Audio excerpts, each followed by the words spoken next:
Buen día, Fernando. Gracias a vos por la invitación.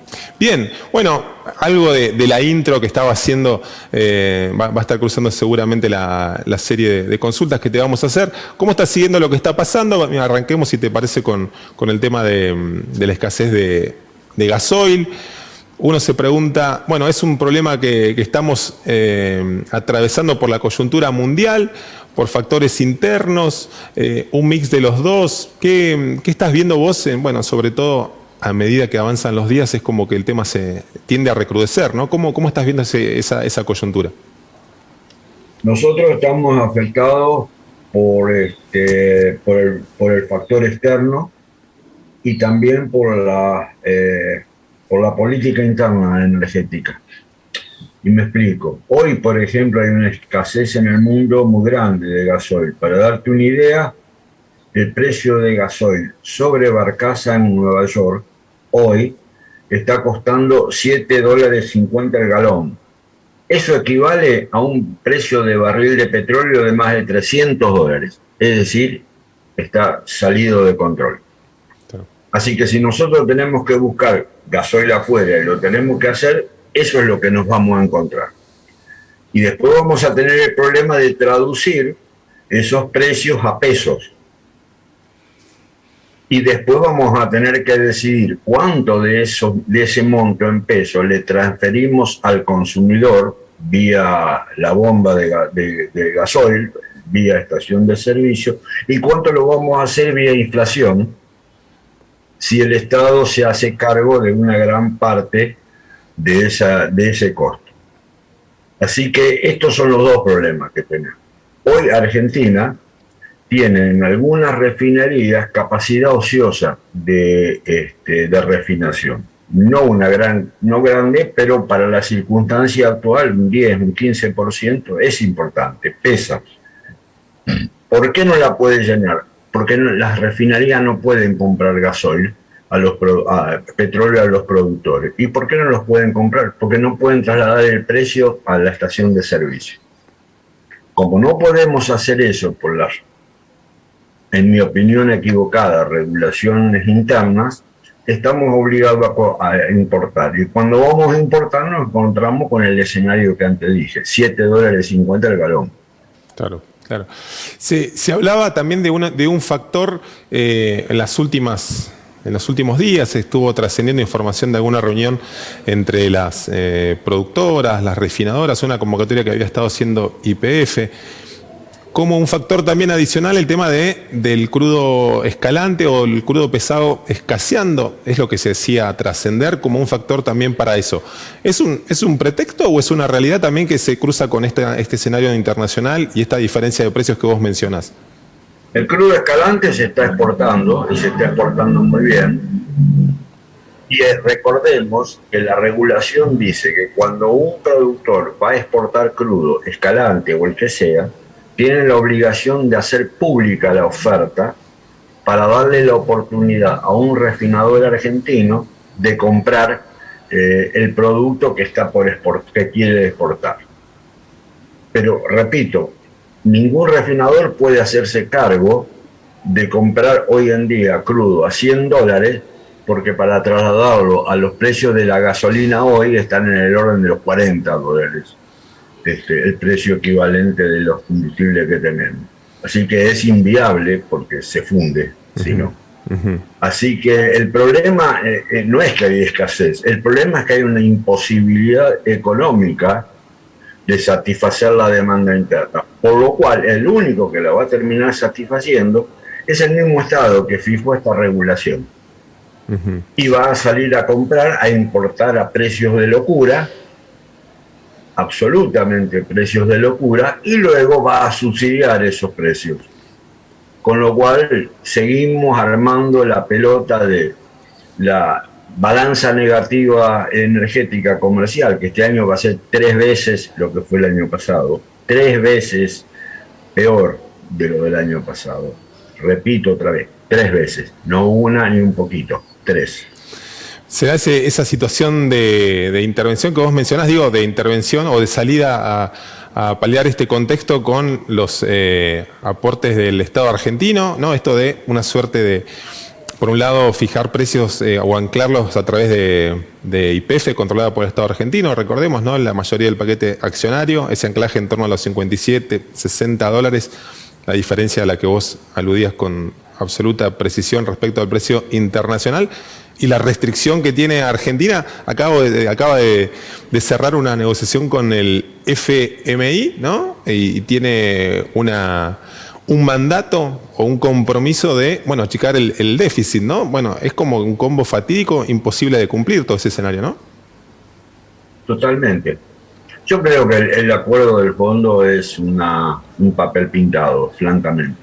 Creo que lo que va a ocurrir es que lo van a tener que relajar, renegociar, hacer una interpretación benévola, porque no lo puede cumplir Argentina. El FMI sabe que Argentina no lo puede cumplir. Lo único que hicieron es llegar a un acuerdo que satisface a los ejecutivos del FMI y también a Argentina. Pero es patear la pelota para adelante.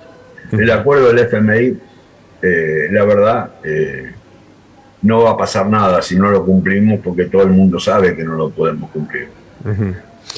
José Luis, retomo el punto anterior y para referirme a este argumento que daban algunas petroleras, digo, respecto de la escasez de ese crudo más pesado. Vos decís, bueno, acá en realidad lo que está rigiendo es una lógica de precios que impide que ese crudo se quede en el país y sea atrayente, porque obviamente nadie va a dejar de perder esos 40 dólares que puede capitalizar en el exterior. Al mismo tiempo, uno podría analizar, digo, bueno, YPF, que tiene el compromiso mayor con el Estado argentino, controlada por el Estado argentino, podría ser la que esté inyectando ese crudo escalante en su sistema de refinación. Digo, ¿está cayendo también la producción del escalante en el sur del país en algunas empresas? ¿Cuál es ese escenario? No sé si lo está siguiendo o se puede hablar de una menor disponibilidad incluso para el mercado interno. No, el crudo escalante se está exportando y se está exportando bien, lo cual quiere decir que es excedente de la demanda interna, con el paréntesis de lo que dije respecto de los precios. Pero crudo hay de sobra. Crudo escalante para el mercado interno hay de sobra. Si alguien pudiera comprarlo. Claro. No hay faltante del producto, digamos, para nada. Del otro lado, yendo más viniendo hacia la cuenca neuquina, básicamente, tenemos esa otra restricción y que también va a estar tallando en la coyuntura de precios, y en estos fondos que vamos a estar girando al exterior ya lo estamos haciendo, digamos, ¿no? Hablemos del caso del gas, si te parece. Bueno, todavía en la situación del gasoducto, bueno, licitada la cañería o presentada una oferta formalizada, en principio, ese estudio que está haciendo IASA, se demoró muchísimo la obra por cuestiones macro. Sobre el final del año pasado también no está muy claro qué terminó sucediendo, que bueno, también va a ser la otra factura grande que va a estar abordando el país, y parte de esa desbalance comercial, ¿no? Comprando GNL carísimo y pudiéndolo pagar a 4 o 5 dólares en Argentina. Digo, una discusión por darse todavía, pero digo, los costos del plan gas, 3,70, 4 dólares, ¿no? Todavía en veremos, pagando 45 como el otro día con los cargamentos de GNL, ¿no? Absolutamente. Y necesitamos 50 cargamentos más de GNL de los que se han comprado, número redondo.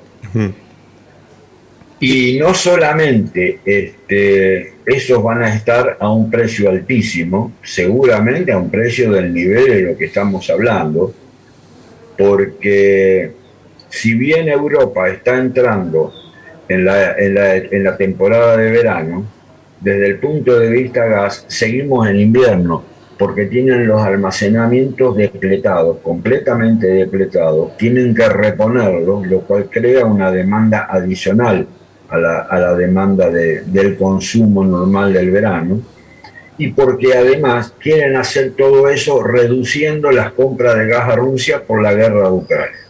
Por lo cual, si hay una certeza en este mundo, es que el LNG va a seguir a precios enormes. Pero además hay otra restricción. Estados Unidos y la Unión Europea firmaron un acuerdo, tienen un acuerdo formal para que Estados Unidos ayude a Europa a reemplazar el gas ruso. Con lo cual ya no se trata solamente de un tema de precio de poder comprar o no, sino que hay cargos, muchos, muchos cargos de Estados Unidos que están comprometidos a Europa. A nivel presidentes, respectivos presidentes de la Unión Europea y de Estados Unidos. Por lo cual va a ser difícil conseguir los cargos. Muy difícil. Y yo creo que con la política de compra que tiene hoy en día IASA, que es buena para las épocas normales, para esta excepcionalidad no sirve. Ojalá los consigan, pero yo creo que le va a costar mucho. Y si cuesta mucho, quiere decir que el precio se va al diablo. Ya hemos visto, en estos 9 cargos que compramos, pagamos un sobreprecio del orden de los $10 el millón de BTU. Uh-huh.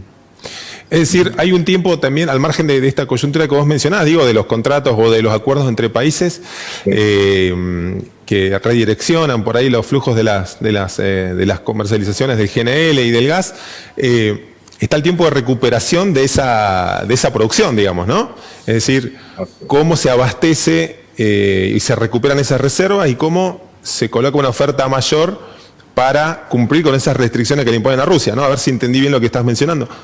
Es así, es así. Estados Unidos está decidido, y la Unión, con el acuerdo con la Unión Europea, a reemplazar el gas ruso. Para tener una idea de la magnitud, Rusia le exporta a la Unión Europea 4 veces la producción argentina. 150 billones, miles de millones de metros cúbicos por año. 150, nosotros estamos en 45, 48. Imaginémonos la magnitud de la operación que significa reemplazar, aunque sea una parte de la demanda, de la oferta rusa, mediante gas de Estados Unidos y mediante barcos. Son decenas de barcos cruzando el Atlántico, decenas de barcos cruzando el Atlántico. Y nosotros tenemos que salir a comprar a ver quién nos puede vender un barquito. Esa es la situación hoy, lamentablemente es esa. Claro, el despegue de la demanda internacional, digo, también, ¿no? Porque justo esta coyuntura que describís, por supuesto, la situación cruenta de la guerra y que plantea ese signo de interrogación grande sobre ese momento de la economía que estábamos atravesando, ¿no? La salida del peor tramo de la pandemia se da de frente también con un momento de despegue que algunas economías lo han seguido sosteniendo, por ende una mayor demanda que se mezcla con el invierno del hemisferio norte, ¿no? Y hay que relacionar el GNL con el gasoil. En la medida que el precio del gasoil se va a las nubes, vuelvo al precio del gasoil de hoy. $7.50 el galón equivalen a $53 el millón de BTU. Claro. Entonces, un tipo que genera energía en Asia dice: ¿qué compro? ¿GNL a 40 o gasoil a 53? GNL a 40. Deja de comprar gasoil y entra a comprar GNL y tracciona la demanda de GNL. La hace competir contra esa sobredemanda que tiene Europa. Es una locura. Es una verdadera guerra por conseguir los insumos.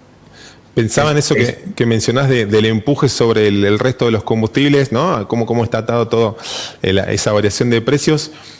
Y me iba un poquito más atrás en el último año o en los últimos 8 meses, ¿no? Ese paradigma del que ya hemos hablado en alguna charla anterior, ¿no? Esta transición acelerada o esos paradigmas o esos debates, esas discusiones de salir o apuntar a las renovables, que por supuesto hay que hacerlo. ¿Acaso hay una clave en la velocidad, ¿no? Esto de buenas a primeras grandes potencias pensando en energías renovables que no han dado el resultado, al menos en la velocidad que se ha demandado en el último año, en los últimos 2 años, ¿no? Ha sido parte de esta crisis también un poco, ¿no?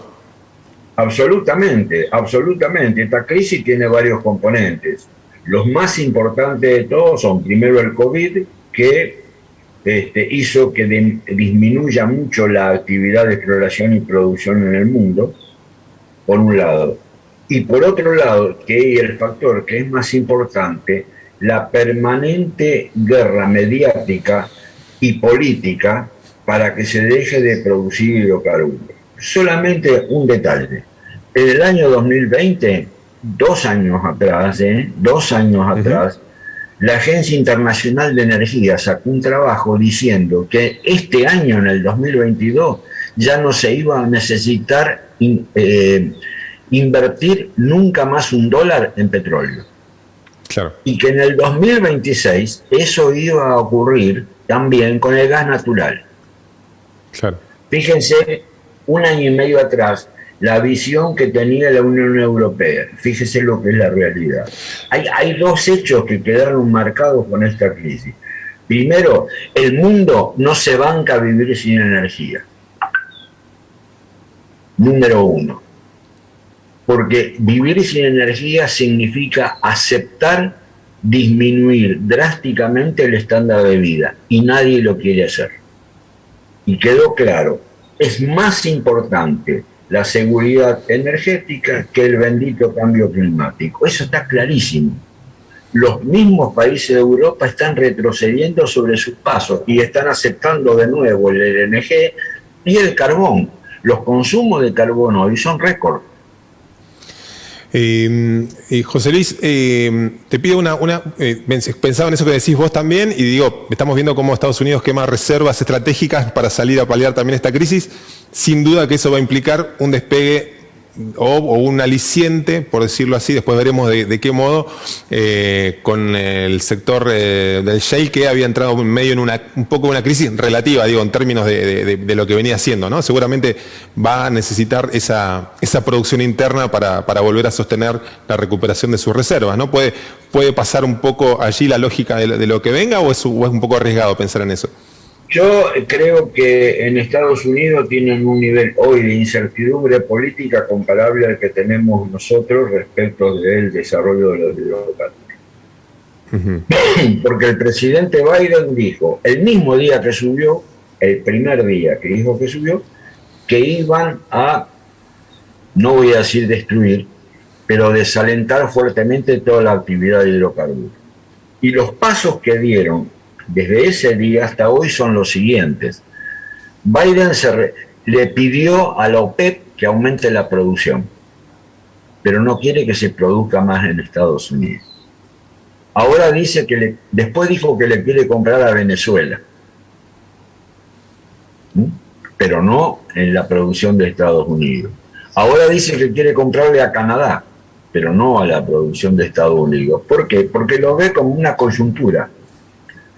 Quiero más petróleo hoy, pero mañana lo quiero hacer pedazos. Así no va a conseguir inversiones. Es imposible. La política poniéndole un poco más de volatilidad allá al mercado que viene siendo volátil desde hace, en el último año al menos, ¿no? José Luis, esta es una oportunidad para Vaca Muerta, Fernando. Es una oportunidad. Nunca jamás se nos ocurrió que podíamos tener una oportunidad como esta para Vaca Muerta. Pero nunca, para Vaca Muerta, para el offshore, jamás se nos ocurrió. Esta es una oportunidad que para aprovechar de una manera extraordinaria lo que podemos hacer. Si queremos, si nos queremos sacar los prejuicios, si queremos dejar la ideología de lado, y el bla bla y todas esas cosas. Sin duda que va a ser importantísimo la infraestructura, y no tanto en el gas como en el petróleo. Estamos pasando esa suerte de cuello de botella, y bueno, el tema de las concesiones también dando vuelta ahí. José Luis, muchísimas gracias como siempre por la charla, por la entrevista, por estos minutos. Ojalá que pronto podamos retomar la conversación y bueno, seguir sabiendo de primera mano cómo estás viendo la actualidad del sector energético argentino. Muchísimas gracias. Gracias a vos, Fernando, que tengan un lindo día. Un abrazo, muchas gracias.